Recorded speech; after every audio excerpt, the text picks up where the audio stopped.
الله عز وجل جعل كل أنواع الخير الذي يبذله الإنسان في حق نفسه بالعبادة وفي حق غيره بالمعروف.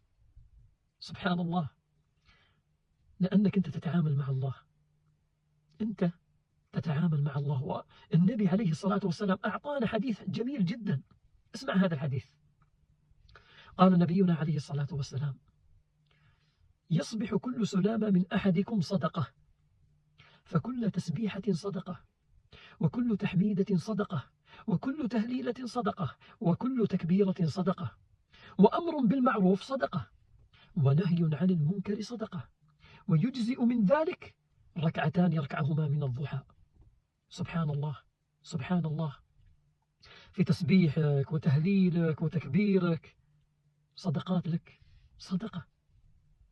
شوف، اللهم صل عليه، اللهم صل عليه. حديث جميل جدا. أنت كل ما تسبح وتهلل صدقة، كما قال النبي عليه الصلاة والسلام. اسمع هذا الحديث الآخر.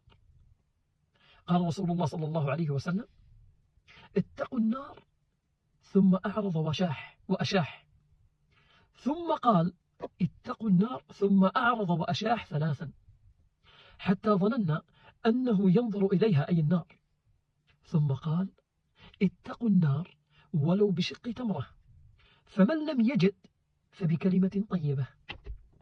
لا إله إلا الله. شوف النبي عليه الصلاة والسلام يوسع المدارك. اللهم صل عليه، اللهم صل عليه. في حديث آخر للنبي عليه الصلاة والسلام ماذا قال؟ والكلمة الطيبة صدقة. الكلمة الطيبة صدقة. الله عز وجل، يعني إذا أنت تتعامل مع الله والله عز وجل يعطيك الأفضل، لا إله إلا الله، الله عز وجل يعطيك الحسنة ب10 أمثالها، فما بالك أنت إن نيتك لله، لوجه الله، تعمل هذه الأشياء لوجه الله. مثلا تقابل أخاك تقول له كلمة طيبة مثلا، يعني الله ما يترك أي حاجة سبحانه وجل ثناؤه. حتى لما تبتسم في وجه أخيك، لا تحقرن من المعروف شيئا. النبي عليه الصلاة والسلام يقول: لا تحقرن من المعروف شيئا، ولو أن تلقى أخاك بوجه طلق. كل شيء محسوب عند الله. أنت لا تحقر من المعروف شيئا، كل شيء محسوب عند الله، والحسنة ب10 أمثالها، الله يضاعف. لا إله إلا الله.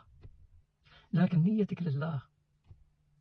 النبي عليه الصلاة والسلام، شوف موضوع النية، النبي عليه الصلاة والسلام ماذا قال؟